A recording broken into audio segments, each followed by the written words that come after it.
Good evening. So I'm Hamilton Fish, and on behalf of the Nation Institute and our wonderful co-sponsors, I would like to welcome you to historic Town Hall in New York City for a special program on the war in Iraq.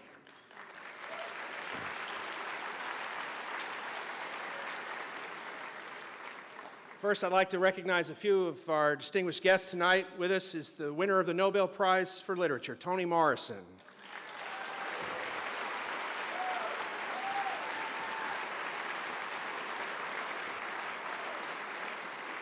From the Nation magazine, Katrina vanden Heuvel.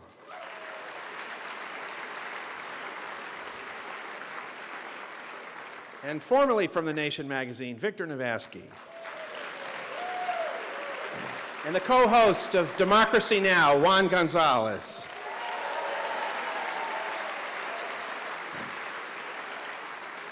Our thanks to our many co-sponsors for this evening's event, including The Nation, Democracy Now!, Democrats.com, the Center for Constitutional Rights, Alternet, the Center for Economic Research and Social Change, Veterans for Common Sense, Iraq Veterans Against the War, Armenian National Committee, and the Public Concern Foundation, the publishers of the Washington Spectator. All right, a couple of housekeeping matters. Please take a minute to turn off your cell phones. Thank you. For those wishing to address questions to our panel, staff will circulate with index cards later in the program. Please write your question clearly, and we'll try to get to as many as we can. Immediately following the event tonight, there will be a book signing in the lobby.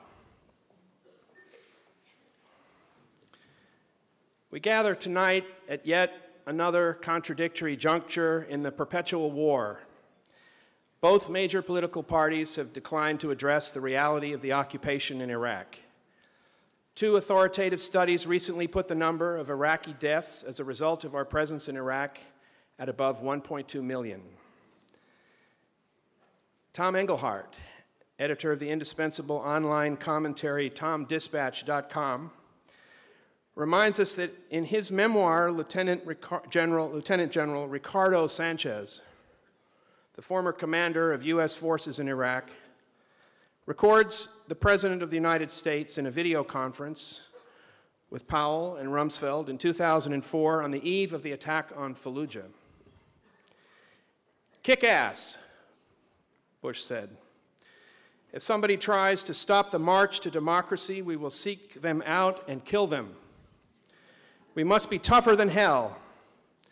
This Vietnam stuff, this is not even close. It's a mindset. We can't send that message. It's an excuse to prepare us for withdrawal. There's a series of moments, and this is one of them. Our will is being tested, but we are resolute. We have a better way. Stay strong. Stay the course. Kill them. Be confident. Prevail. We are going to wipe them out. We are not blinking." To help us comprehend the human catastrophe of our occupation of Iraq, past and future, we have asked four leading independent investigative journalists to join us. Jeremy Scahill, the author of the best-selling Blackwater, The Rise of the World's Most Powerful Mercenary Army.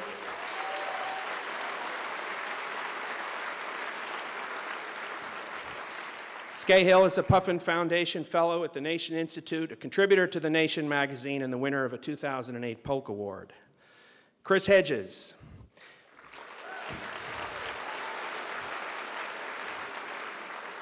Chris is a senior fellow at the Nation Institute, a longtime war correspondent, the former Pulitzer Prize-winning reporter at the New York Times, the author of War is a Force That Gives Us Meaning, and the co-author of the new title from Nation Books, Collateral Damage, America's War Against Iraqi Civilians. Layla Al-Arian. Layla is the co-author of Collateral Damage, is a graduate of the Columbia School of Journalism, the Nation Journalism Internship Program, and is now a producer for Al Jazeera English. And to steer tonight's discussion, the investigative reporter for The New Yorker, winner of the Pulitzer Prize and the Polk Award, and for the last 7 years, a one-man truth squad in American journalism, Seymour Hersh.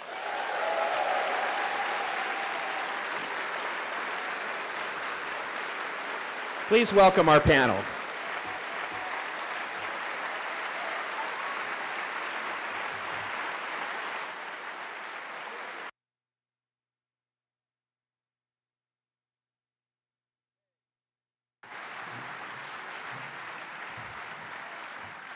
I can't help but say that Chris Hedges and I have something in common.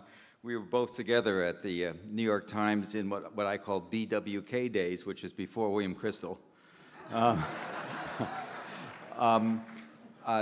There's two extraordinary books we're going to be talking about, but before we do that and get to that, I thought maybe just to move it along a little bit, just in terms of where we're going to go next on the eve of an election, I would ask, maybe the four of us could talk a little bit about it.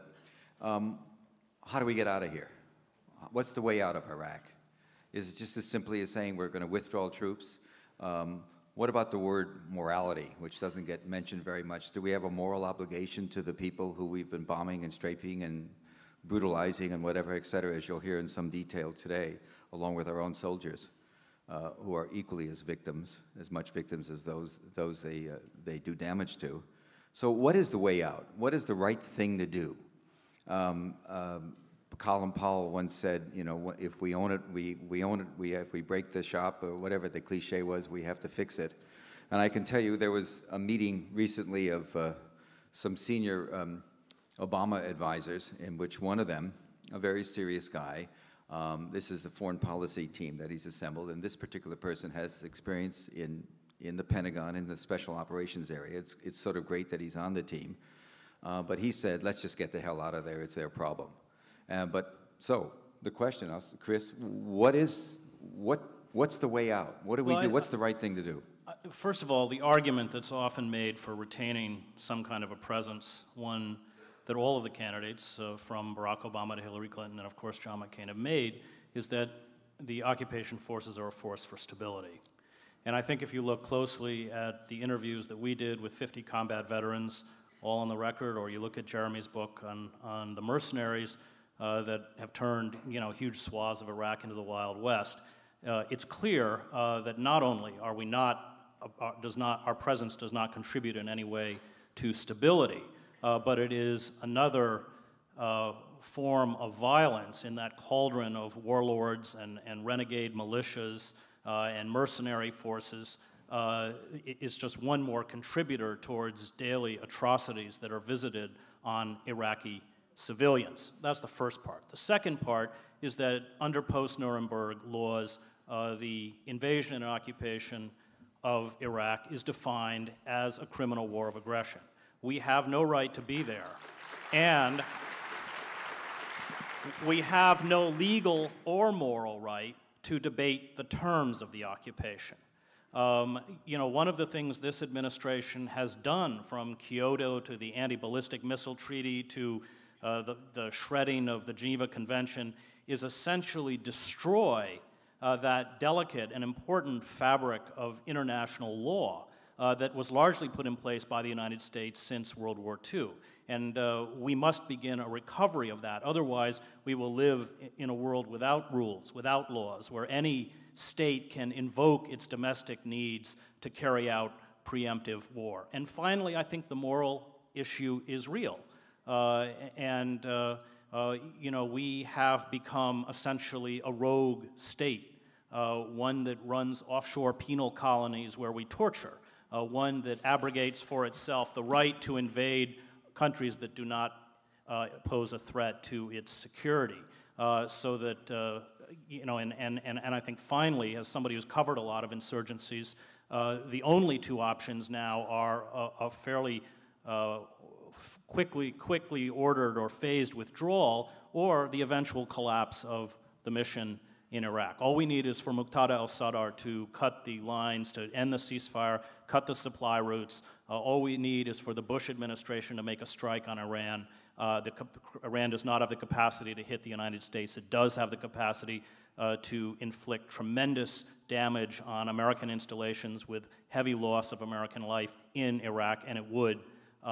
So the mission is extremely fragile. And so I think finally the solution is either an ordered and a planned withdrawal or a collapse of the mission itself. But let me ask you a question. Just to be practical, how do you do it? When you're talking about a plan, here's what bothers me about it. This is a country that's left with no social fabric at all. We just walk out, and it becomes... Well, it doesn't exist as a country anymore. Iraq, you know, the experiment that was Iraq following the Treaty of Lausanne doesn't exist. It is, and it will never come back. And so when we talk about Iraq as a nation, it's a fiction. So we leave it to the warlords that control each well, area? we've already divided the country. I mean, that's what paying the Sunni awakening groups has done.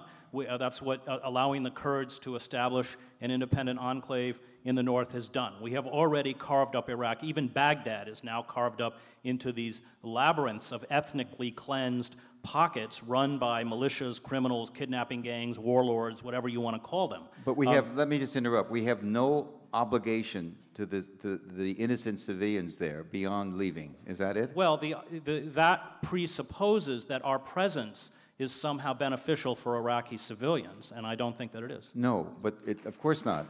But hold on, wait, because let's take it to the next step. There's no question that withdrawal is essential, but what is our further obligation? Is it just withdrawal?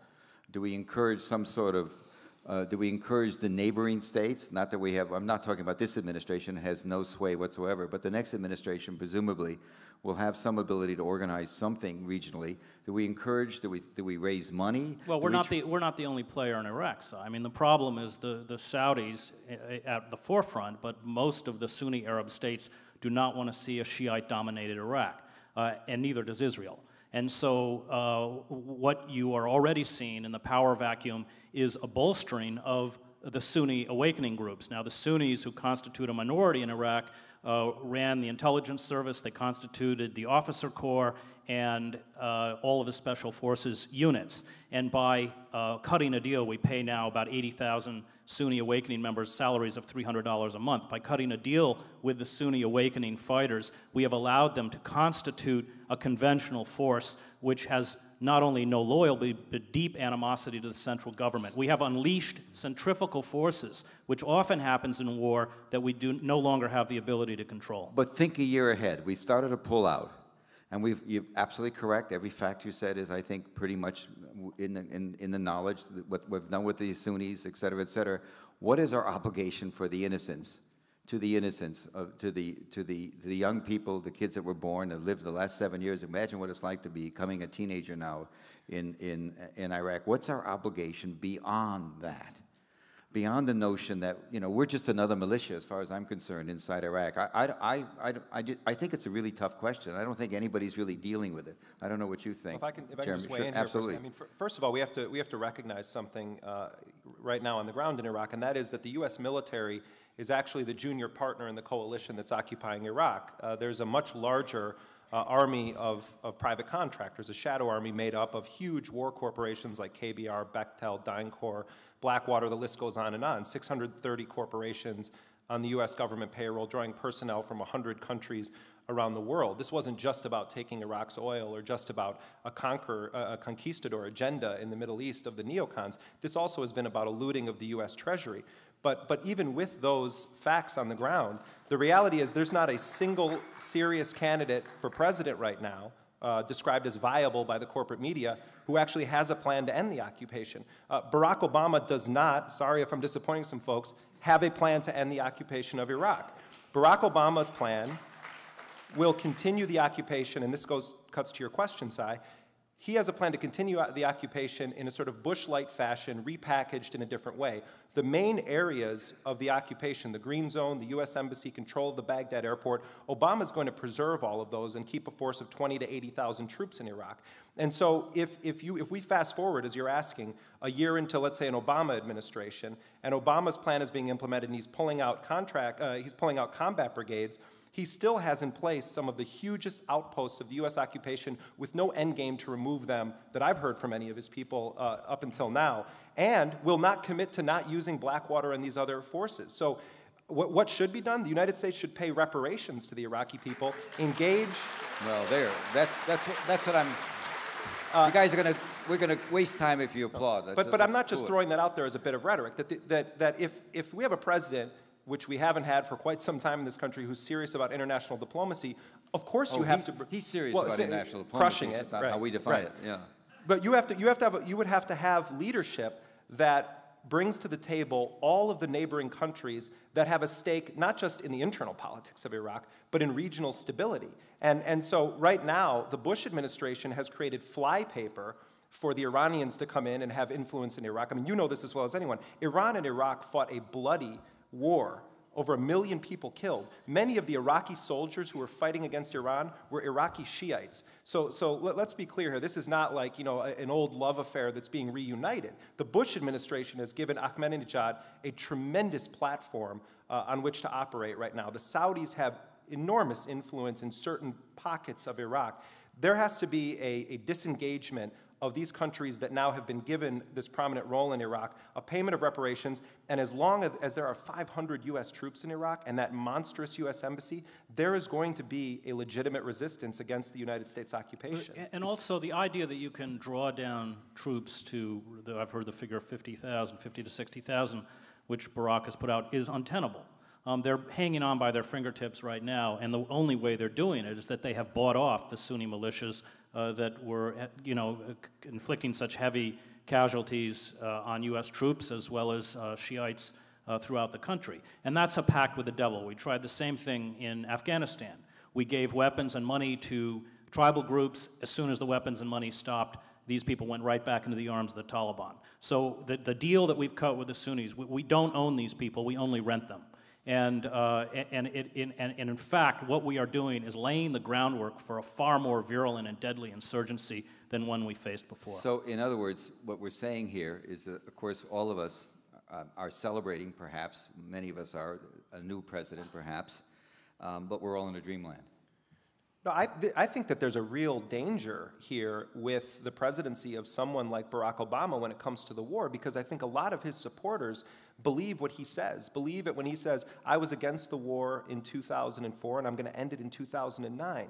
Please, I mean, that is not his position. But I think that the danger here is that if Obama becomes president and his Iraq policy is as it is right now, and things start to really flare up there, and the Iraqis realize, oh, Obama actually is not going to end the occupation, we could have a situation that dramatically escalates very quickly. The other part of this, which we haven't talked about, is that the Democrats have this plan to escalate the war in Afghanistan, immediately send 9,000 more troops into Afghanistan. And I've just been in Europe, traveling around. European nations are extremely nervous about this scenario, this escalation of the war in Afghanistan, drawing in NATO forces further, and seeing a lot more European body bags coming up. That to me could be the real dirty war that emerges in the next administration while Iraq burns. So we're going to turn from this cheerful subject to the cheerful subject of, let's see, war crimes and contractors. The bottom line is, I think what you're hearing, I don't know, Leila, you might have a thought on this. Please, jump in. If we're talking about morality, I think we should frame the argument for once about what the Iraqi people themselves want. I think that's an aspect of the conversation that tends to be missing from this discussion. And we do know that more than 90%, I mean a vast majority of Iraqis are against the occupation, and they've demonstrated that in many different ways. And we do have an example in the city of Basra, when the British troops initially withdrew last year, you did see a marked decrease in the violence there. So that's one example of what can happen if we do withdraw. Do you think it's possible? The one only optimistic scenario I can think of, 3 years ago I thought maybe if we got out right away that all the opposition would somehow come to terms with each other. There's a lot of oil, there's a lot of money to be had, to be shared. Do you think it's possible even now that our withdrawal could maybe inspire the various Sunni, Shia, various warlords and factions to somehow come together in some sort of a series of agreements, even if there's no loose federalism or what? Well, I spent I spent 7 years in the Middle East and a lot of time in Iraq, and I don't see at this point, I mean, the Sunnis have so much blood on their hands. Starting with the overthrow of the monarchy, leading up to essentially the invasion of Iraq, and they have very potent backing, not only from Israel but from the Saudis and others who are willing to give them arms and training. Unfortunately, we took a policy in Iraq that was working. We just talked about George Kennan. It was a policy of containment. Iraq was a shadow of what it was before the first Gulf War. Saddam Hussein was sitting in palaces writing romance novels. His heir apparent, O'Day, was nearly killed and badly crippled in an assassination attempt. If we had been patient, the regime would have toppled under its own weight. And we took a successful policy and we replaced it with probably the worst foreign policy debacle in American history. And to somehow think that we can go in and unleash the hydra-headed monster of war, and not only that, but ethnic war, and then somehow make it better, I think is naive. We can't. We've destroyed the country. But I think U.S. policy, I'm sorry, I just have to say something. The policy of the Clinton administration toward Iraq during the 1990s was economic terrorism. The Clinton administration was waging an economic war against the Iraqi people. Yes, Saddam Hussein was contained in the traditional sense of the term, but the Iraqi people paid the price for it. Saddam didn't pay the price for it at all. And having spent years myself traveling in and out of Iraq through the hospitals that were like death rows for infants, I mean, U.S. policy has been consistent going back to the 50s, as you know, Chris, when the CIA supported the Ba'ath Party, when Rumsfeld was shaking hands with Saddam in the 80s, when George H.W. Bush bombed Iraq and the civilian infrastructure, and then Clinton presides over the most brutal regime of economic sanctions in history, killing hundreds of thousands of Iraqis through systematically starving them and depriving them of medicine. And then Bush invades the country and occupies it. The Iraqis have always been the victim. But you're very right about the economic sanctions, but what came in conjunction with the economic sanctions were UN inspectors who, after the Gulf War, went in, and I went into Kuwait with 1st Battalion, 1st Marines.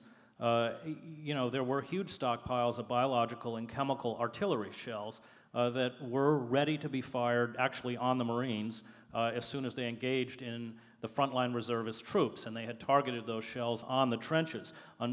Fortunately for us, command and control had broken down and the order was never given.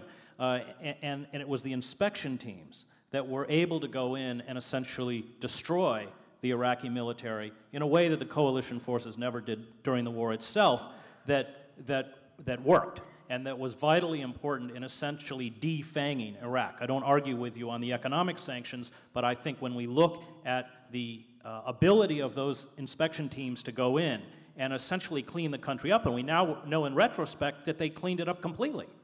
They were highly successful, and that was a successful policy. Let's just, we can deal with the past, and it just may be as bad as the past was. What makes me very nervous is I think the future may be equally as bad or perhaps even worse, because I don't think we're facing up to what the reality is, and there's been a lot of glib political talk, and I think the problems are so intractable. And as Layla said, we don't really listen to the Iraqis, we never have. It's just, in a funny way, it makes both your books more important because they're going to be more relevant not only this year, but next year and the year after, because it's not going away, folks. This is going to be a problem. George Bush, it just may delight him. I don't know. It probably will. I think one of his, I honestly sometimes think the chaos model was a serious model for this. One doesn't know what Bush is doing at any time. But no, you just don't know what he's thinking. But there were people, the Pearls and the others, who really constructed a model of chaos. And maybe in the long run, they're going to be the winners in this whole thing. There's no serious political discussion right now of the future, except for the glib stuff that even the most progressive Democratic candidates are saying. So we're really in a bind, and it's not ending. But we should talk about other things, because we have to cheer people up, like mass crimes, war crimes, and horrific abuses of every constitutional. We should, Jeremy, why don't you just tell people what it's about? Your book. One of the, just to put this in the immediate context, one of Blackwater's senior executives recently said that he could see a scenario where the U.S. begins a military withdrawal, and that it would actually increase the need for private contractors, for more contractors to actually enter Iraq. And he was saying that deadly seriously. He meant that. They see this, these guys from Blackwater and DynCorp and Triple Canopy, they know their future is secure. If it's not Iraq, it's going to be Latin America. And in a way, what I see happening right now is that a lot of these companies have gotten what they needed out of Iraq. They've gotten billions of dollars in no-bid contracts or non-competitively bid contracts, have built up the infrastructure of these private companies. They're being run by former senior CIA people, DIA people, FBI people. You know, they're just flush with former government officials. And the privatization agenda is on, and it's radical. And next stop for Blackwater could be the war on drugs. I mean, right now in Colombia, for instance, the U.S. spends $630 million a year on the so-called war on drugs program there. About half of it right now is going to private war contractors from the United States to fight this sort of shadow counterinsurgency war under the guise of a counter-narcotics war. Blackwater is bidding on a $15 billion contract to fight the war on drugs. The language of it says to fight terrorists with drug trade ties. And so while they're engaged in those kinds of adventures looking toward Latin America, we also are in the midst of the most radical privatization scheme in the history of the U.S. intelligence apparatus. 70% of the combined budget of all 16 U.S. intelligence agencies is now in the hands of private companies whose primary concern is not necessarily U.S. national security, but their corporate bottom line and the needs of their clients. And in some cases, a corporate client or a foreign government client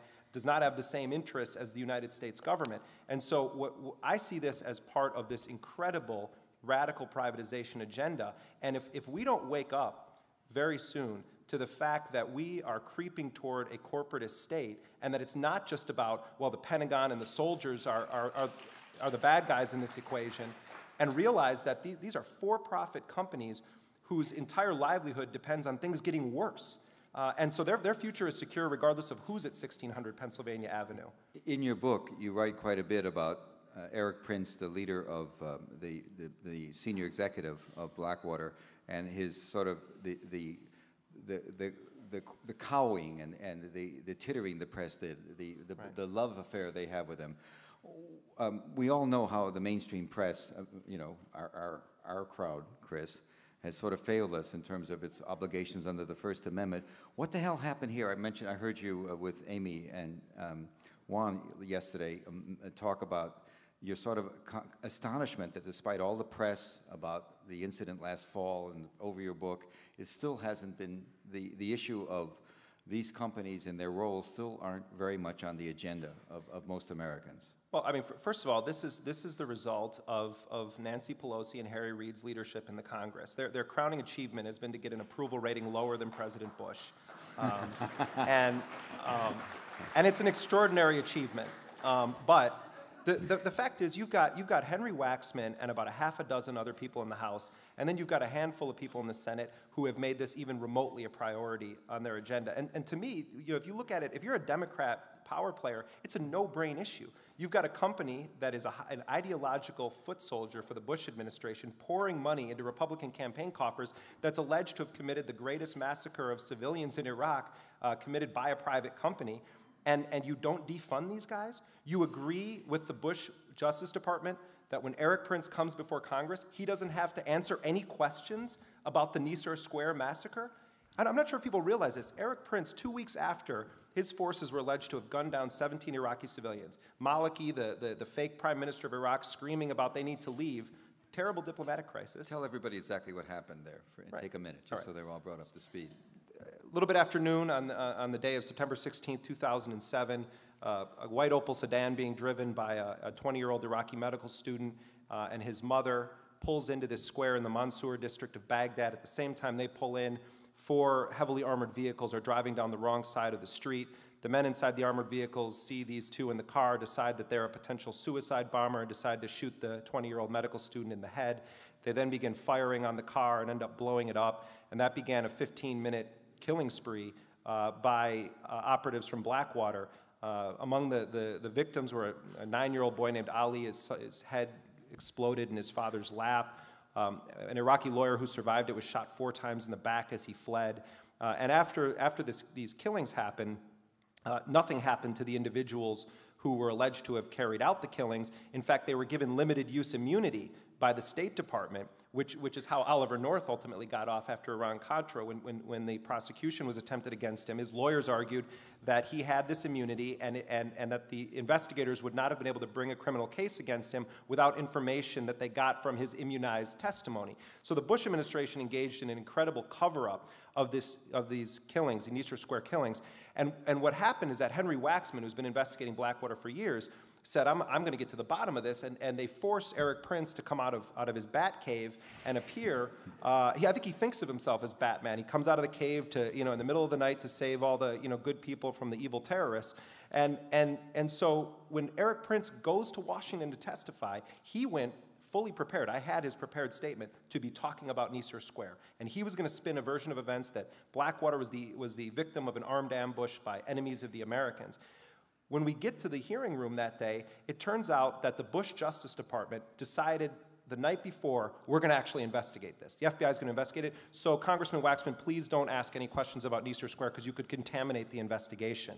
And Waxman, who I have a tremendous amount of respect for, agreed to it. And so Eric Prince did not have to answer any questions that morning about the Nicer Square massacre, and instead went on with his rhetoric about his men bleed red, white, and blue, and the statistic that matters when talking about Blackwater is 0, the number of Americans killed under our protection, and on. And then he had a love fest with Charlie Rose and 60 Minutes and all these corporate media outlets, and then he was going to write a book called We Are Blackwater, and it was supposed to come out this week, and then mysteriously it disappeared. It's not coming out anymore. And Prince went back into the Batcave for a while, and then we had a little blip on the radar. April 2008, Blackwater's contract extended for another year in Iraq, and the U.S. Congress continues to fund Blackwater's operations to the tune of over $1 billion just for its work for the State Department. So I just wanted to ask Jeremy a question. Can I?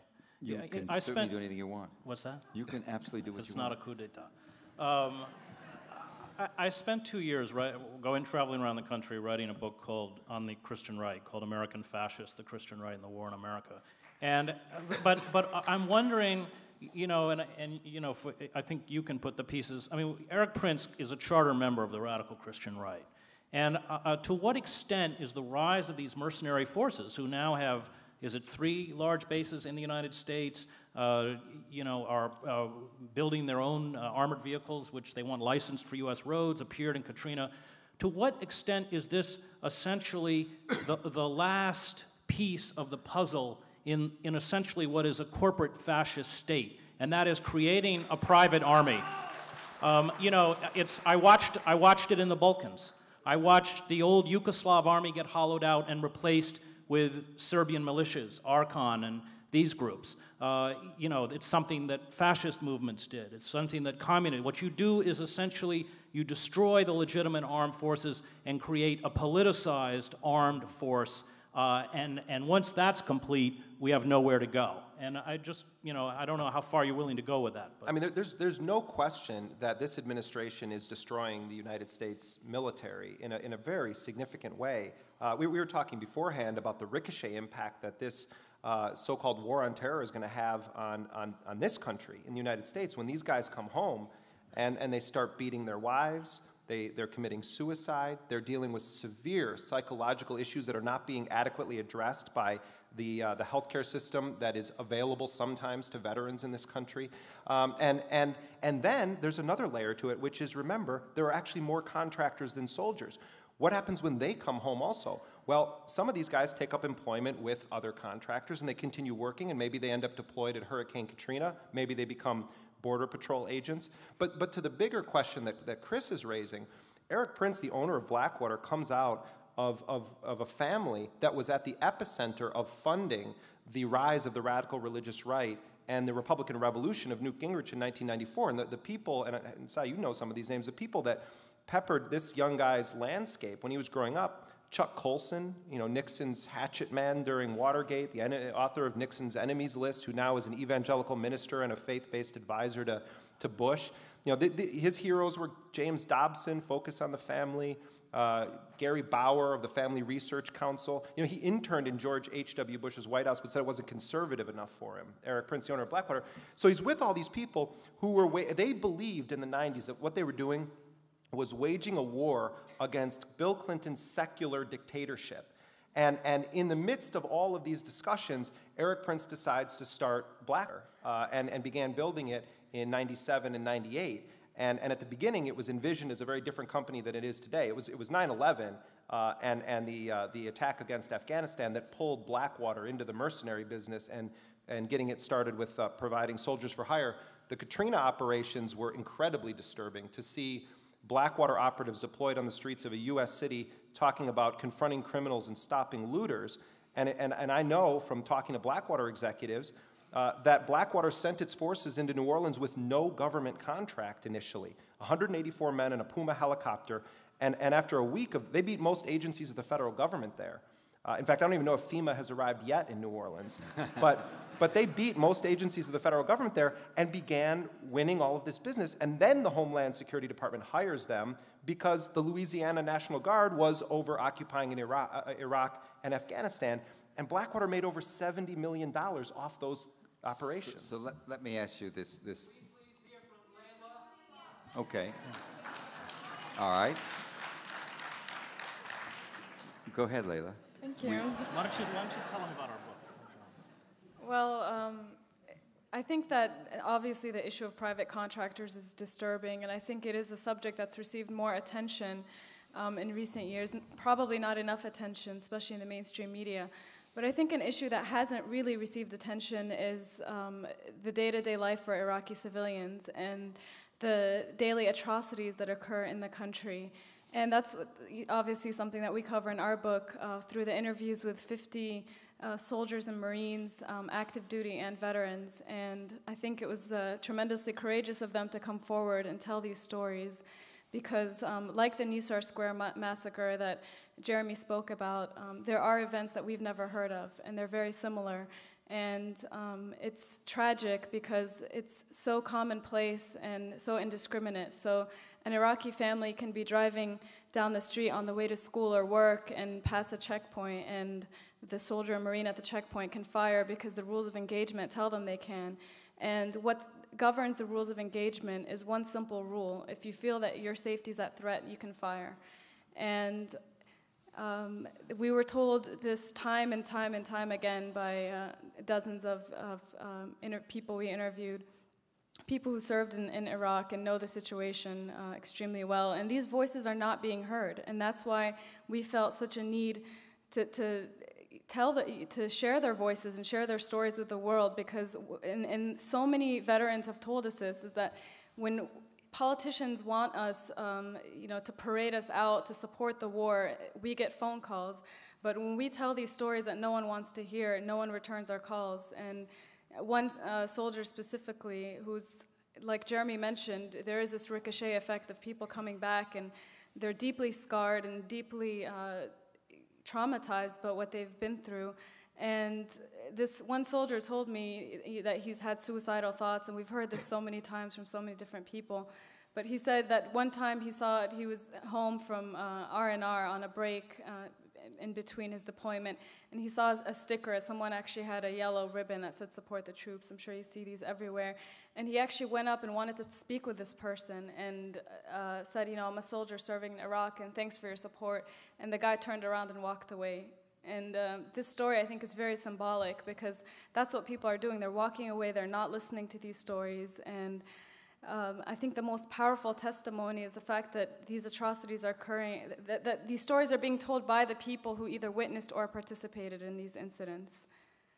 And Chris can obviously add more to what we've discovered in the book. Well, we tried to focus on the patterns of the war. I mean, we wanted a critical mass. That's why we spent 7 months interviewing 50 combat vets, all on the record. All of the interviews were taped. We typed up all the transcripts.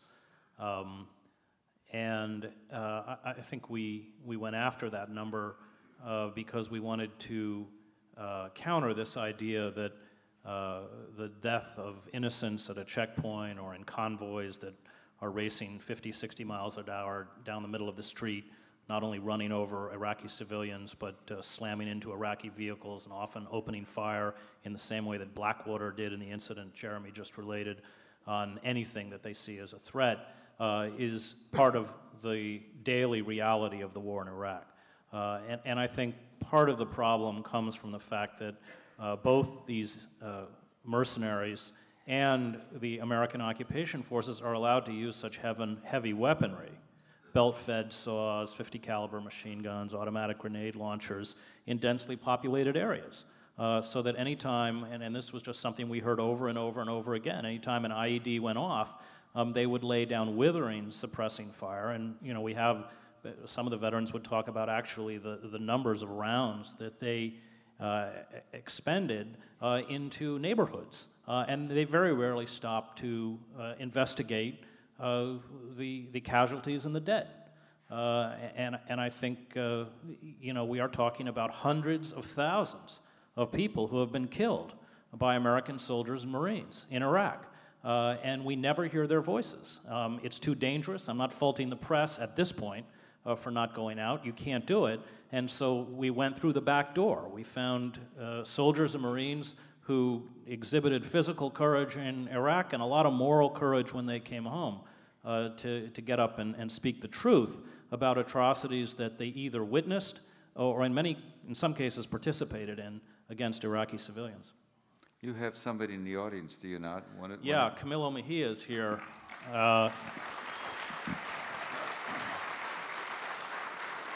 Can we bring him up? He should come up and, come on up, Camilo. He was going to say Camilo's, and his book is for sale. Camilo, I'll let Camilo tell his story, but he's a great guy. And finally, to protest the war, he, as an active duty soldier, refused to carry a weapon. He was stripped of his rank as a sergeant. Where is he? And tossed into prison. I don't see him. So it's precisely the kind of moral courage that we need. Hello. Thank you.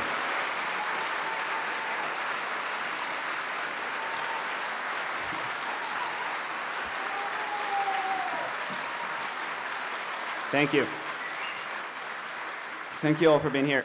I actually only have 2 minutes, so. Take more. Take more. We'll take 3. Well, thank you all for being here. This is a very important event, and I also want to thank the organizers for, organizing this and for inviting Iraq Veterans Against the War to take the stage and just to share the voices of the veterans and the people who have served in this conflict. The challenge here is to say everything I want to say in 2 minutes or 3. So I'll just concentrate on the 2 main points that bring me up here.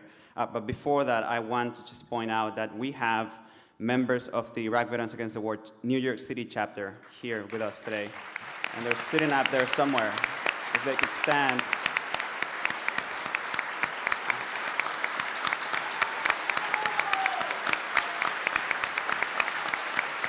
Thank you.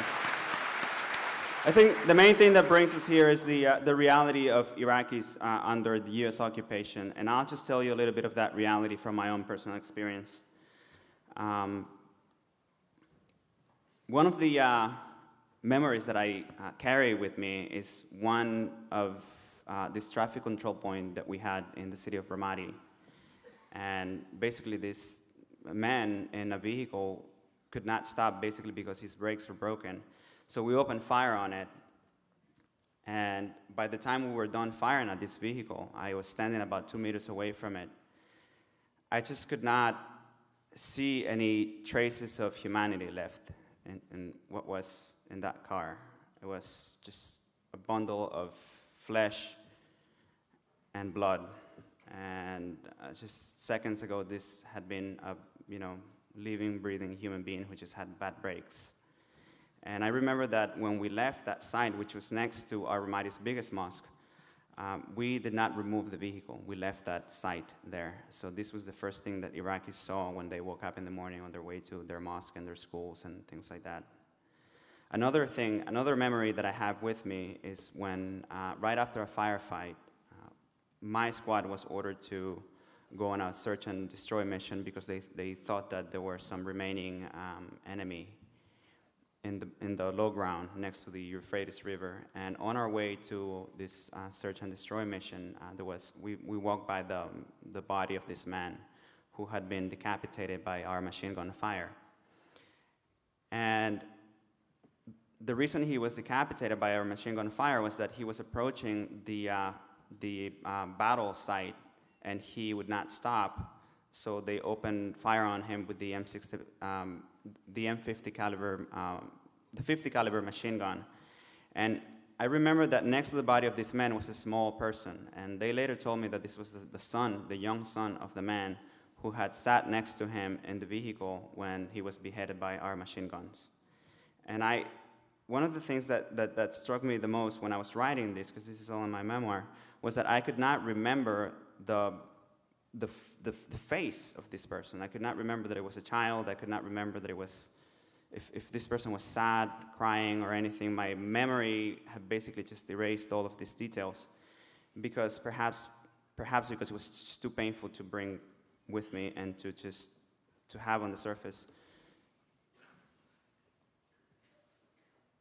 And this is the reality of Iraqis. This is the daily reality of people living under our occupation in Iraq. And this is a reality that is being kept from the public. We're not being allowed to experience the war. And I think that's one of the main problems with the anti-war movement, is that for a lot of people who are engaged in ending the war, it's an abstract thing, because we don't see the images, because we don't really get the first-hand account of what's happening there. And that's why it's really important that we support these two books here today, because in order for us to take ownership of the war, we have to experience it. And this is a great step towards that direction. So I encourage you all to buy those books and to read them and to become outraged and to take action. And along those lines, I'll say that we, Iraq Veterans Against the War, we held our hearings about our own personal experiences in both Iraq and Afghanistan. And there's a forthcoming book called The Winter Soldier coming in the fall. So I ask you to get behind that book as well, and to get behind the voices of veterans and military active duty and reserve.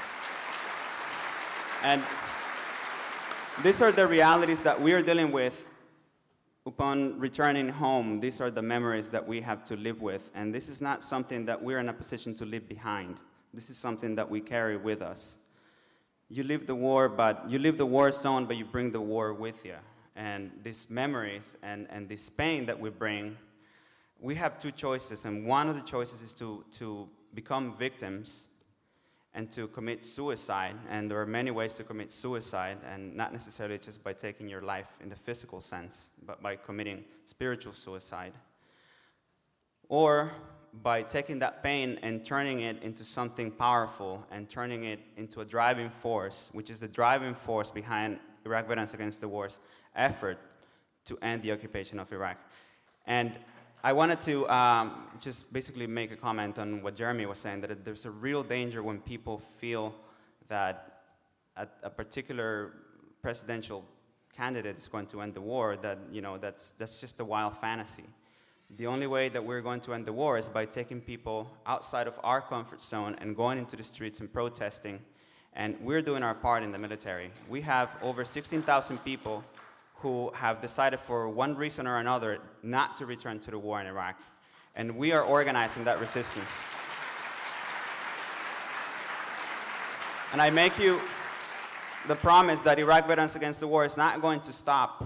We're not going to stop our efforts until we make it impossible for the US government to continue relying on the military to fight its illegal wars of aggression against people like the people in Iraq and Afghanistan as well, and other places.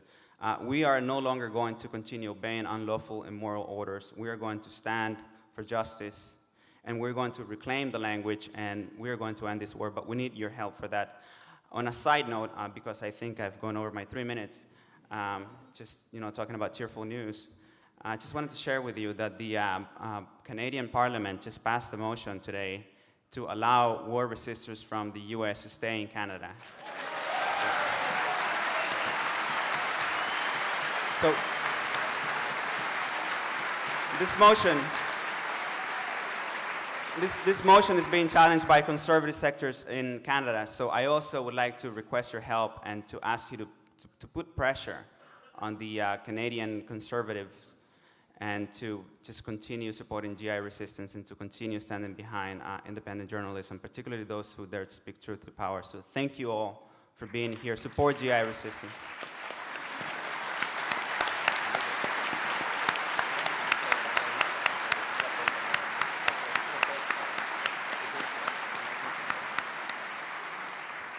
I think we ought to go to audience questions, unless somebody else in the audience has a suggestion. I think they're bringing. Can I just say one thing about IVAW, Camilo's organization? First of all, Camilo Mejia is a true hero, and we thank you for your service in this movement. The Iraq Veterans Against the War, at a time when we hear the Democratic candidates talking about residual forces, a counterterrorism strike force, we may have to keep the U.S. Embassy alive that was built on slave labor. IVAW has a very simple set of demands, and these are combat vets, many of them who served in Iraq and Afghanistan. The first is immediate unconditional withdrawal of U.S. troops from Iraq, along with their army of contractors. The second is payment of reparations to the Iraqi people. And the third is adequate support and health care, mental and physical, for veterans who come home from the war. That's much clearer than any candidate for president. Let me just say that the Veterans Administration has been systematically, and this I know firsthand, systematically underestimating publicly this number, the percentage of veterans who come home with serious psychological and physiological symptoms from the war. The percentage is staggering. 30–40% are coming in with very little money available. The bottom line of all of this is really a downer, which is that we're not even beginning to deal with the reality, either in the mainstream press or in the presidential election, of what's coming. And that's what makes this pretty remarkable evening, as far as I'm concerned. So let's go on. Cy, there are a number of people who want you to stop being the moderator and start being a participant. Where have they been all night? One question comes up a few times. There are so many echoes of Vietnam in what we've heard tonight. Can you comment? Look, in a nutshell, let me just say this. 58,000 Americans dead. Let's not even count. We often say in America, 1 or 2 million Vietnamese, as if there's not much differentiation in the number. But that war was a tactical war, a tactical mistake in the sense that we lose that many number of Americans. We have this violence we commit against the Vietnamese, and 3 or 4 years later, they want to play Monopoly with us. And we travel there now, and there's fun hotels there, and it's a great place to go. Southeast Asia is wonderful, and they're very courteous, and they're warm to Americans. We have what, I shouldn't say only, because it's never only when you're talking about deaths, but it's about 8% of the deaths in this war, 4,100 American deaths so far. But this is a strategic war. We're in a war that is going to have consequences for generations. This is a war against the Muslim world. This is a war in which we have really defied common sense, and as a nation, we're not even beginning to realize the enormous consequences of what we've done. And they're going to be long-standing, and as I say, strategic. We're going to have to be repairing our reputation and repairing the world for 10 or 20 years, and I don't know if we're up to it because we're not even able yet to seriously discuss the consequences of being yet another militia in Iraq and behaving like another militia. So the comparison is, if you thought that was bad, you know, I've got another war for you coming. It's pretty bad. I'm not selling uppers on the corner, I promise I'm not. There are a number of questions relating to impeachment for all members of the panel who would care to respond. But the gist of them are, what factors prevented the impeachment of Bush for the lies related to the war and the other crimes that have been committed? The Democratic Party.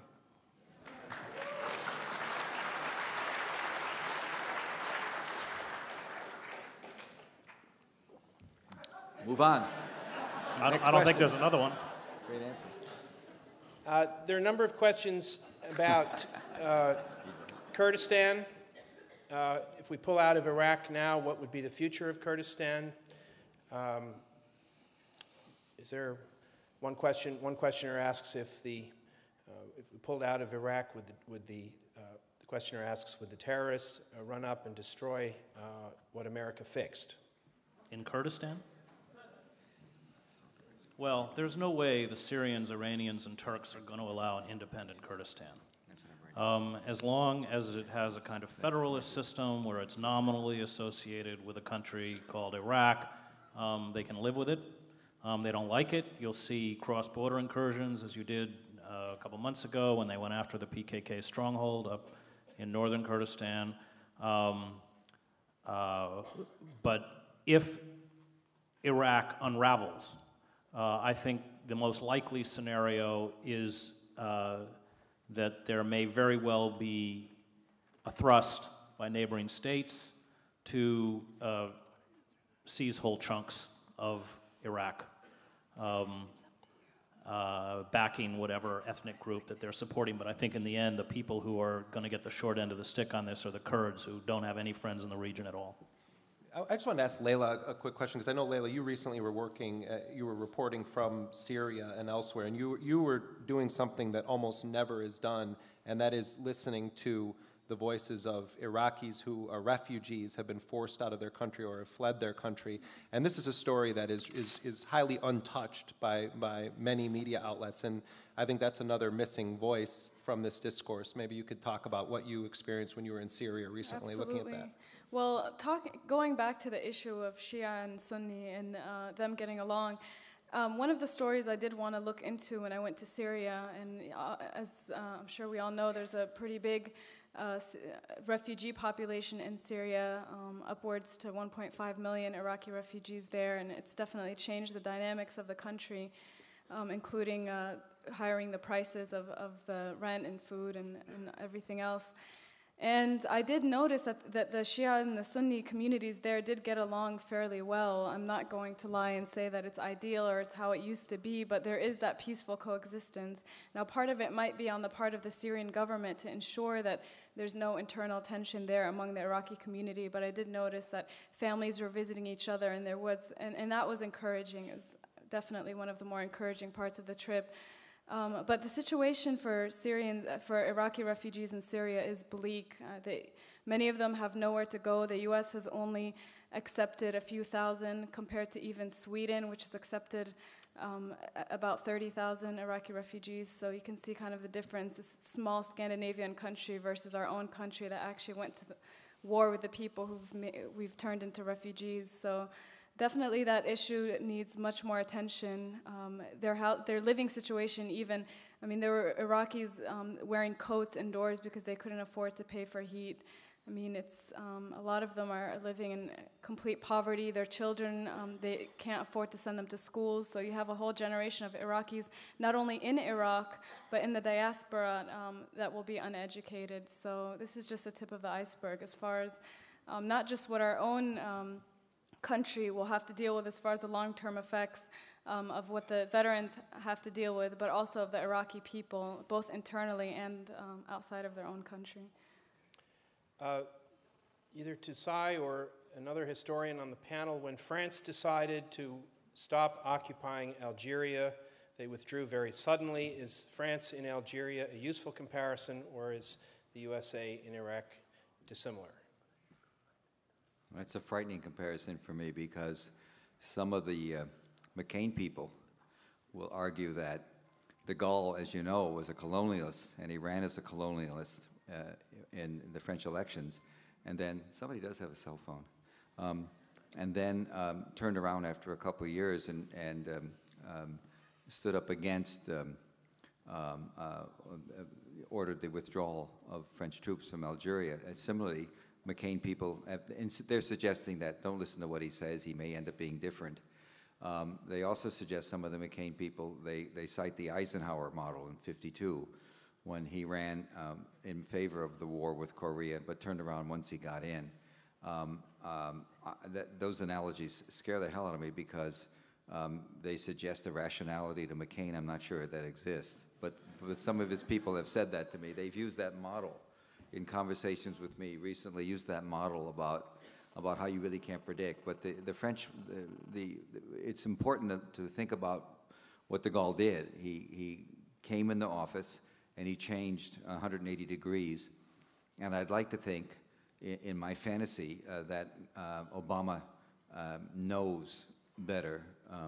I have to be more optimistic than Jeremy. I think there's enough people around him that know how bad the situation is, that maybe what he's doing is trimming, and he'll move much more dramatically after he's elected. I like to think that, because the point is, it's going to take some really serious work next year. People in the intelligence community and the government, I'll just add this thing, what this White House has done is they just haven't overrun the Congress. They just haven't outwitted it. They just haven't manipulated it. They have deliberately and systematically sabotaged oversight. That's the reason we have the Black Waters. They have destroyed oversight. They have ruined it. They've made they've made the Democrats, as Chris suggested with his previous answer, cower. But oversight, as we know it, has been destroyed deliberately and purposely by these people. And it's an amazing story that will be told one of these days, but not until after they're out of office. There's been a noticeable absence of discussion of any kind with respect to the United Nations. Would anybody in the panel like to address the question of a possible UN force, possibly made up of Muslim troops from around the world? I only look to Chris, because, I mean, I could answer it also, but I look to you only because of your experience in reporting extensively on UN-run operations. Well, you know, I covered the war in the former Yugoslavia, and the reason that, you know, the peacekeeping mission that came in until 95 was untenable. It didn't work. It collapsed in the summer of 1995 when I was there in Sarajevo with the overrunning of Srebrenica and Jepa. Dick Holbrooke went to the White House, told Clinton and Clinton was freaking out, that they had committed 25,000 U.S. troops to extracting the peacekeeping mission. Clinton didn't want another Somalia, and that's the only reason the Serbs were bombed, which was what they should have done when they attacked Dubrovnik.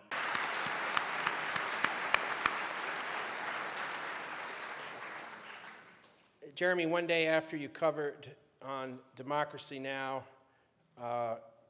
Obama's plans to continue the occupation via private contractor forces, the Clinton campaign announced her intention to ban these contractors. Do you think this was a serious and comprehensive offer? How has the American public missed has the American public missed an opportunity of significance in the corporate media's refusal to cover the subject? First of all, hi, Amy. I just have to correct one thing about it. That was not exactly what I reported. I did a story for The Nation magazine called Obama's Mercenary Position.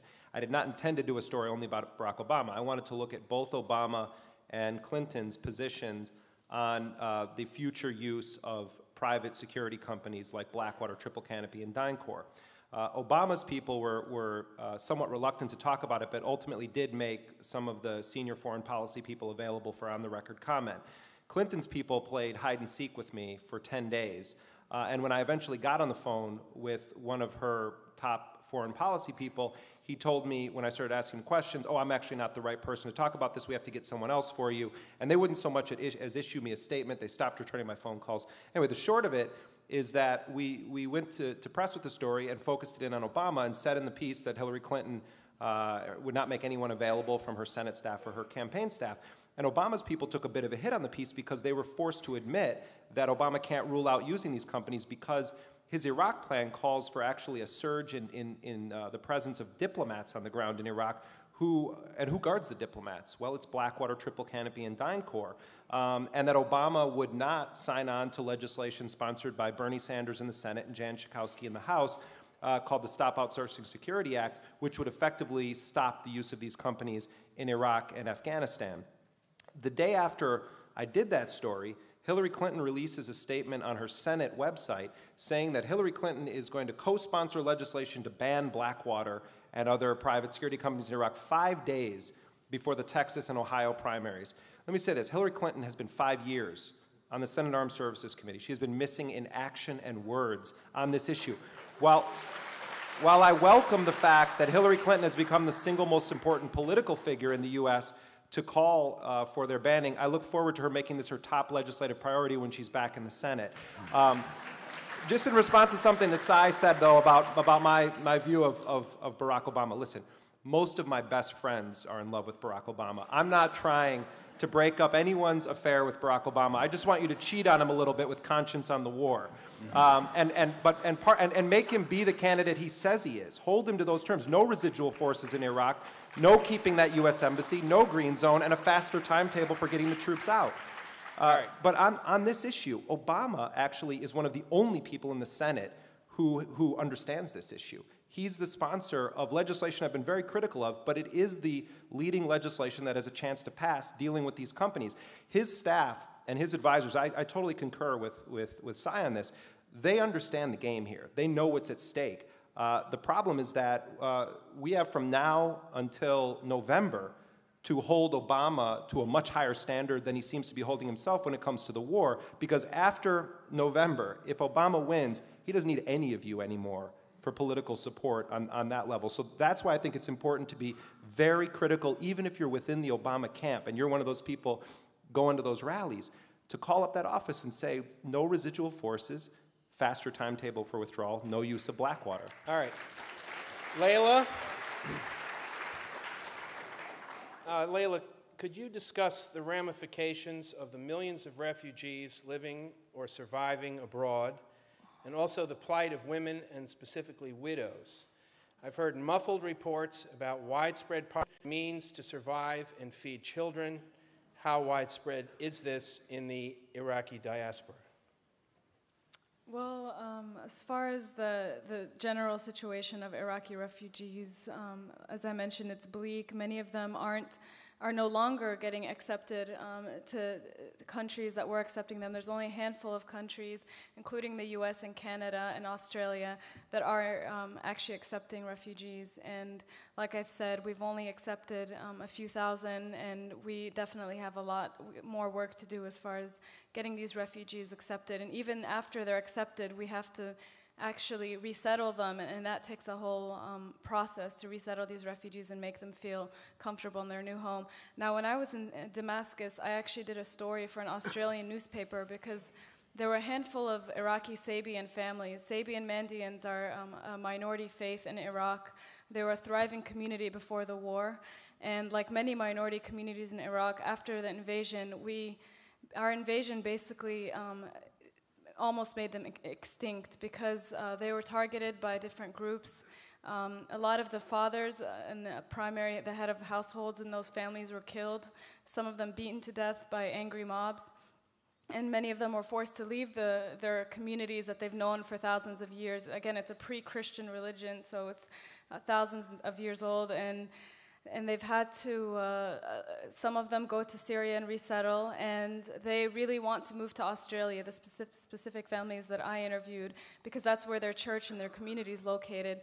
But Australia has put a cap on the number of Iraqis they're accepting. So some of these families, and this was very surprising to me, actually rejected resettlement to the US because they blamed us for their plight and would rather stay in Syria, even in poverty, for the rest of their lives than to even come here. So. Obviously, you meet a lot of different people in your travels and your reporting, but that's just one other perspective to keep in mind. As far as the plight of widows, again, my colleague and I in Syria interviewed a lot of widows, such as the Sabians I mentioned as one example, as well as widows whose husbands were either killed by U.S. forces, killed by the militias. I even interviewed a man who was kidnapped and beaten for several days because he was Sunni. And there are reports of prostitution, primarily in Syria. I'm not sure what the situation is in other countries. Jordan and Syria are the two main countries that have taken in the refugees. But this is just a normal consequence of war. I'm sure Chris, who's covered wars for the past few decades, 20 years at least, can describe that prostitution, when people are desperate, that's what they turn to. And that's just another tragedy in this whole situation. Layla, do you have a sense of what the approximate population was in Iraq before the occupation and what it is now? Before the occupation, it was about 24 million, and I know that there's estimates of 1 million killed, 5 million, I believe, internally displaced, and 1.5 at least in Syria, and then again 5 million refugees all over the world. And 5 million internally displaced, which is a whole other, as Chris mentioned, there are neighborhoods now in the whole country that are ethnic enclaves. So Sunnis and Shias in the country don't even live where they used to, and they're forced to settle even in other cities. You have a Yugoslavia-type situation where, literally, a few million people have lost their homes, and they're now occupied.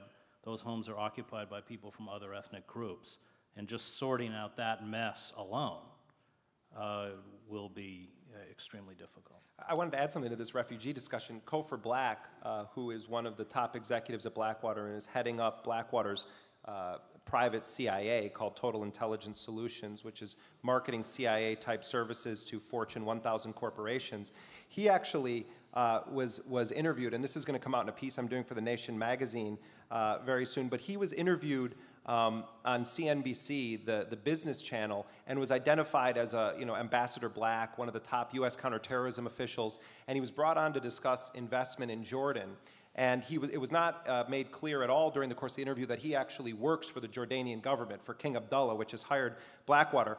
But I want to read you this quote because it underscores everything that Layla was just saying about how these U.S. corporations view the refugee situation in Jordan. And Black was talking about the fact that you have 600,000 to 700,000 Iraqi refugees that have come into Jordan, and actually was talking on the CNBC Business Channel about how this was ultimately a good investment opportunity for U.S. corporations. And pardon me for a second here, I'm just scrolling down because the quote really is worth it. So Black is on this show. They don't identify him as being a paid consultant for the Jordanian government, and there he is sitting there with the host of this business show, and he's talking about the 600,000 to 700,000 refugees that are in Jordan. And Kofar Black says, sorry, here for a second. This guy's been getting emails all night. No, that's not what I was looking for. This. I've been watching it. Okay, he says, you have leadership, King Abdullah. Mind you, he works for him and they haven't identified it. You have leadership, King Abdullah, His Majesty King Abdullah, who's certainly kind toward investors, very protective, Black said. Jordan is, in our view, a very good investment. There are some exceptional values there. Jordan is in a region where there are numerous commodities that are being produced and doing well. And then, this is from my article, with no hint of the brutality behind the exodus, he argued that the flood of Iraqi refugees fleeing the violence of the U.S. occupation was good for potential investors in Jordan. We get something 600,000, 700,000 Iraqis that have moved from Iraq into Jordan that require cement, furniture, housing, and the like.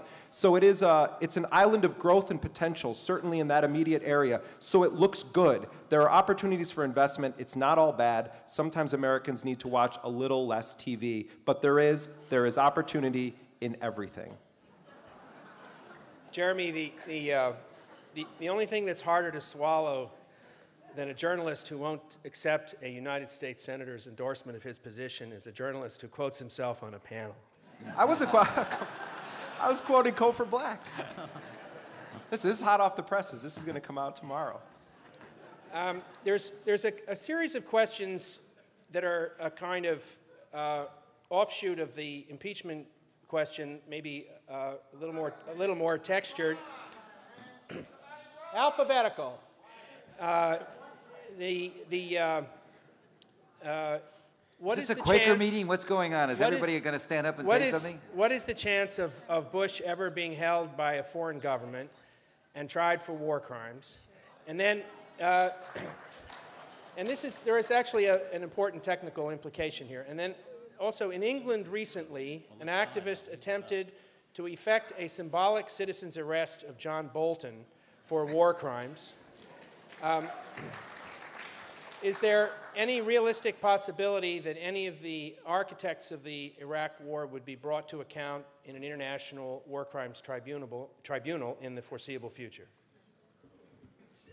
The Bush administration doesn't recognize international law, and Clinton supported this system of ad hoc tribunals where, war crimes are committed by people like the Serbs in Yugoslavia and in Rwanda. War crimes are not committed by the United States government. And there actually have been suggestions and legislation aimed at extracting U.S. officials or soldiers who would be brought up on charges in The Hague to send the U.S. military in to get them out of the country and extract them. But the Center for Constitutional Rights has done incredible work in trying to hold Rumsfeld, Cheney, Bush accountable for torture. And my understanding is they intend to try to do exactly what the questioner is asking, and that is hold these guys responsible if they travel abroad after they leave power. Sai, any thoughts? Spain, of course, played an important role in the Pinochet arrest. I just want to get him out of office. Let's go to the top deck up there, who clearly must have sacrificed their tickets to watch Pedro today. Anything about Iran? The questions from the audience: what is the likelihood of a U.S. attack? What are the real consequences in the region of such an attack? Can such an attack be stopped? Could such an attack be contemplated by an administration that succeeds the present one? I hate to do this, but I mean, Cy, you've done an incredible amount of reporting on this. So and I actually think maybe a lot let of people Cy value take that one, hearing Jeremy. your thoughts on it. I'm actually writing something now about this, so I have to play coy, which I'm sorry that question was brought up. It's not professional for me to talk about it, except to say that this has always been an agenda, and this is a president, and I guess I can say I know this as well as I know I'm sitting here, who firmly believes that if the Democrats win, they will not do what he thinks is necessary. And he is somebody who views himself as, who's not appreciated now, but he always talks privately about how Churchill was, if you remember, in '46 when he came back, he was defeated as prime minister. He lost the election. He won again in '52, but he talks about that it'll be, what I'm doing now, they'll appreciate me for in 2 decades or so. They won't realize now there'll be a lot of dissent. So it's still very, very much on the table. And everybody who thinks that Mr. Gates and Chairman Mullen won't do what the president authorizes don't understand America. I mean, the problem was losing Fallon. Fallon was the firewall, Admiral Fallon, head of CENTCOM, against an attack on Iran. And it's more, well, I mean, okay. Cy's knows it better than I do, but Fallon was an important impediment because when Cheney wanted to send the 3 aircraft carrier groups, Fallon blocked them. Fallon was very clear, and correct me if I'm wrong, that was not going to happen. I think the words were on his watch. There's no 4-star general that can countermand anything Cheney wants to do. I mean, what I wonder also is, I mean, a lot of the discussion that I hear from people on Iran across the country is not so much if Bush is going to attack Iran. I think a lot of people believe that he will attack Iran. That seems to be the sense, certainly among the anti-war crowd, that an attack is likely on Iran. But a lot of the discussion is, would it be a scenario where they would do a Kosovo-style operation where it's an air war, or like the Israelis did against Iraq in the early 80s, where they go in and take out a facility they allege is a nuclear facility? Or would Bush actually be insane enough, A, or B, have the forces to even try to go in? I forget which congressman said it, real men invade Iran. I mean, the U.S. is being militarily defeated in Iraq right now by a resistance that's also killing itself, while at the same time defeating the mighty U.S. military. You know, to me, that really boils down to it for a lot of people, is the question of would they attack from the air or attack from the ground? I think they'd attack from the air. I don't think they have the troops to go in on the ground. There was an article during Bush's visit to Jerusalem. There was an article that briefly appeared on the website of the Jerusalem Post where saying that Bush advisors had assured Israeli officials that they would hit Iran before he left office. That, as it got out to those of us who follow the Middle East, was ripped off the website very quickly. But there are certain indications that this is still very viable. And again, unfortunately, Cy can't talk, and he knows more than all 3 of us put together on this issue. But I do know that, can talk a little bit about the consequences of a hit on Iran, which would truly be catastrophic. Not only would oil often become impassable in the Strait of Hormuz, and of course double overnight, but it would be, I think, interpreted throughout the region as an attack on Shiism. You have a Shiite majority in Iraq, a Shiite majority in Bahrain, 2 million Shiites living in Saudi Arabia, many of whom work in the oil sector, huge Shiite minority in Pakistan. This would, the proxy Shiite groups like Hezbollah would certainly come to life. I mean, the possibility, Iran, which doesn't have the capability to hit the United States with any conventional weapons, can certainly hit Israel. Israel would certainly retaliate. It does have the capacity through its, I think its longest range missile is 1,100 miles. These could be targeted on American installations in Iraq, including the Green Zone, with tremendous loss of life. I mean, the whole show could unravel. And unfortunately, although it's pure insanity, I think it remains, we all have to hold our breath. It remains a possibility. Sai, I take it that Jeremy may be willing to quote himself, but you're not willing to scoop yourself. It's just a question of a professional thing. That's all. I would say that watch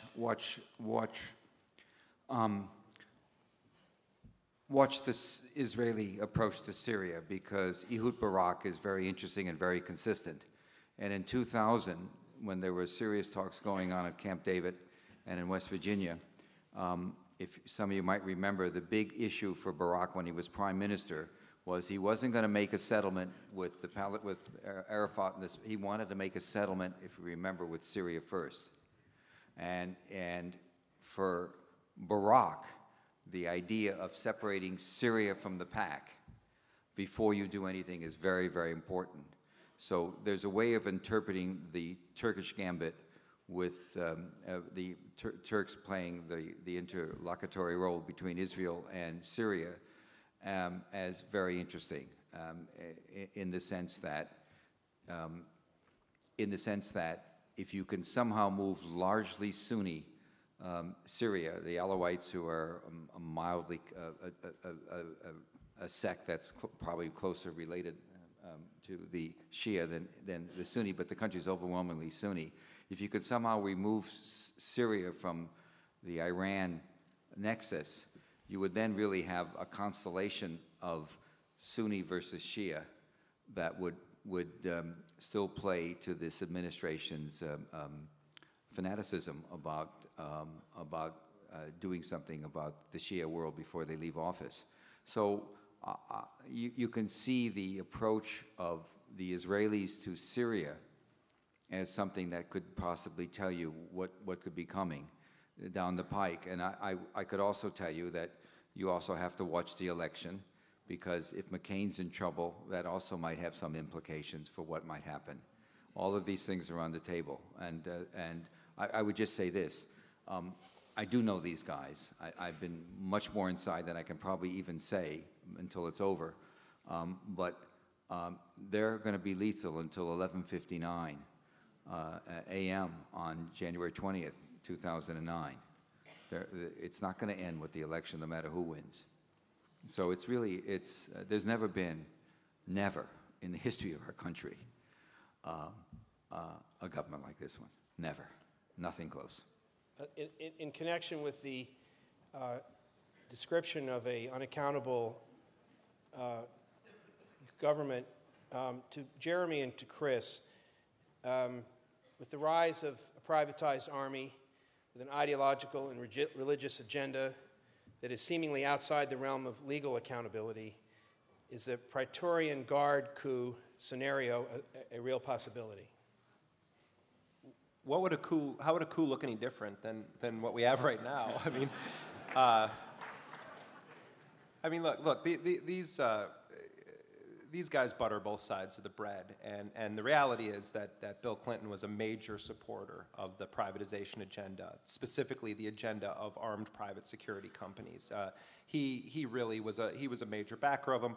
For the first time in 14 years, the Democrats are getting more money from the war industry than the Republicans are on the campaign trail, and it's sound business investment is the way that these guys view it. Yes, Blackwater is a different kind of company in the sense that it is an ideologically, it's not just driven by profits, it has an ideological commitment to not just the Republican Party, but to the exact interpretation of the Republican Party that Bush has and his vision for the future. But Blackwater is not the biggest of these firms. It's not even the most profitable. It just has the closest proximity to the throne. I sort of look at it as a high-end boutique on a strip full of Walmarts.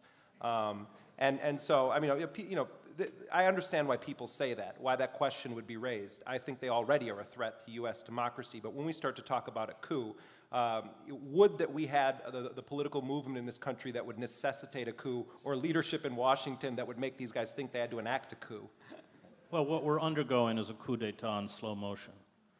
And they are hollowing out the military. If you look at the salaries that these Blackwater operatives are paid, they have drained the intelligence community, the special forces community, and what they're doing is leaving essentially the military infrastructure as a shell. 800,000 jobs now in the U.S. military are handled by private contractors, and it is the destruction of a military which, ostensibly at least, has an oath to the Constitution, replaced by private mercenaries who don't come without a political agenda. They come with a right-wing, Christian, radical agenda. And I think what terrifies me is that, you know, we're probably 1 to 2 terrorists attacked from a police state. Layla, do the troops serving in Iraq welcome the actions of anti-war protesters, or does it, quote, hurt their morale, as the right would have it? Well, I wouldn't really refer to the troops serving in Iraq as a monolith. Obviously, there is a minority that still supports the war and supports the mission. I think psychologically that is an easier position to take, because then you don't have to live with your actions, if the case may be. But I think polls have shown, and even anecdotal evidence from this book and from the interviews we've done, that the majority of the military is against the war, including active duty. And as far as if they support the actions of anti-war protesters, absolutely, I would say, at least from the anti-war soldiers I've interviewed. And in fact, I think they wish that the anti-war movement were more vocal and more effective. And I think that's why they're taking matters into their own hands, as Camilo mentioned when he spoke. And IVAW has really done tremendous work as far as contributing to the anti-war movement and also spearheading efforts to take it in different directions. For example, during the Winter Soldier hearings in March, which I've covered for The Nation magazine, they incorporated technology. They were able to spread their message and share their stories that they told through the internet, and they had live streaming there. And I think they're really trying to use unique ways to get as many people involved and educated as possible. Even staging, I know here in New York City last summer, they blocked off part of the street and created their own checkpoint and had people walk through the checkpoint and you know, did street theater and those types of actions. I think they're really effective in their own ways. Layla, another question. The questioner indicates that in many mass horrors, when men are either dead or injured, women take up a key role in the process of survival. While so many have died in Iraq, including women, is there an untold tale about the lives of Iraqi women? Absolutely. I mean, we talked about that earlier, the plight of widows both within Iraq and outside of it, trying to support their own families. And let's not forget that this war isn't the first time the Iraqis as a people have witnessed war and trauma and losing the head of the household. I mean, this is a people that have gone through sanctions, years and years of devastating economic sanctions that decimated the entire population, including infants who Jeremy mentioned were practically on death row in hospitals because they didn't have the medicine to save them. These are people who've had to go through a devastating 8-year war with Iran in which millions died. So this isn't the first time that Iraqis are finding themselves that women are heading households. And as we mentioned earlier, the education levels are also being affected by that. So I think what's curious to me is that a lot of times here in the US, we jump to the defense of so-called oppressed Muslim women who are forced to cover. And that's a good cause if they indeed are forced to cover, but we don't talk about Muslim women in terms of what they suffer when, for example, we occupy their lands, such as we did with Iraq. So for those who are, like me, activists on women's rights and vocal about that, I think that's another way of looking at the whole situation.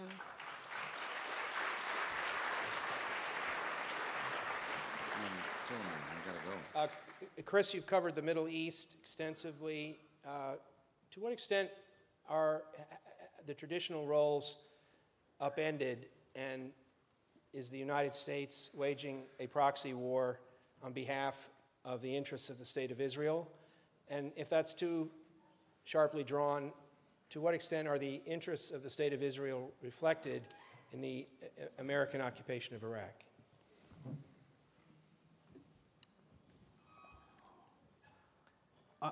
Israel is beset with a messianic right-wing government, just as we are. that most Israelis do not support. Of the 7 years I was in the Middle East, 2 of those years I lived in Jerusalem, and there is a far healthier debate, not only about Israel's policies towards its Arab neighbors, but the horrendous occupation of the Palestinians in Gaza and the West Bank, and the terrible suffering that's now visited on the Palestinians in Gaza with this collective punishment. Unfortunately, we in the United States confront a very powerful Israeli lobby, which I don't believe represents the interests of Israel, and I think most Israelis would agree with me. It represents the interests of Kadima and Likud. I covered the campaign that Yitzhak Rabin mounted for prime minister, and AIPAC and other groups were supporting his Likud rival with money, and not only that, but flying over pollsters and other campaign officials to work on the campaign. So that when Rabin was inaugurated, AIPAC wasn't invited. By that time, AIPAC had become a partisan force, not only within Israeli politics, but certainly within American politics. And what they have essentially done is shut out rational debate. I think this is suicidal for Israel, just as it is suicidal for us.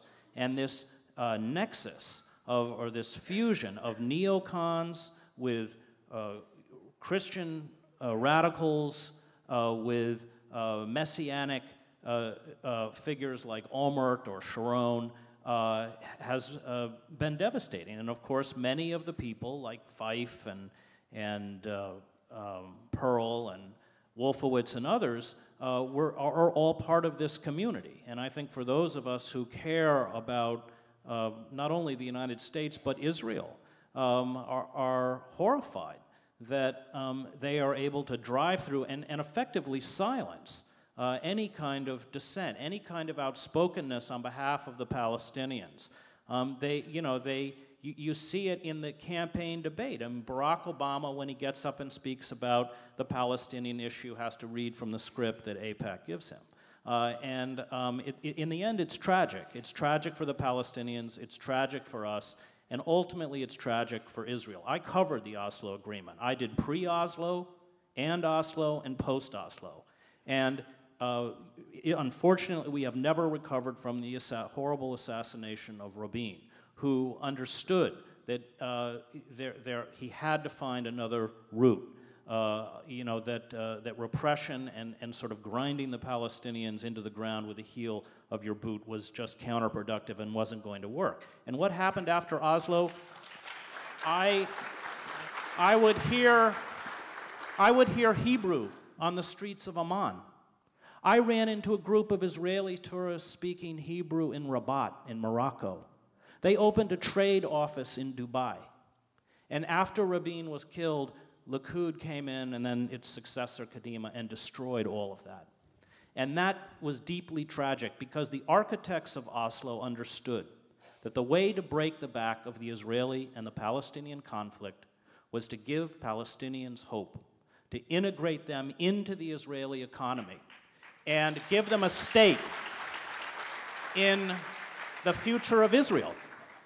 To, in very basic and simple terms, allow Ahmed to buy a refrigerator and send his child to school. And, I watched the whole growth of Hamas. I watched the Israeli policy create Hamas just like they created Hezbollah. When I was first in Gaza in 1988, Hamas was a non-entity. And, after the Oslo peace accords, everybody thought they could breathe again. They thought Hamas was finished. And 80 or 90% of the women who were covered took off their headscarves. They opened beauty parlors where they were getting their nails done. It was this window, quite moving window, into people who thought it's finished. We can just have a normal existence. And then everything got rolled backwards. So unfortunately, I think the quote-unquote or so-called Israeli lobby in this country is doing a deep disservice to our own country and to the state, the Jewish state they purport to defend.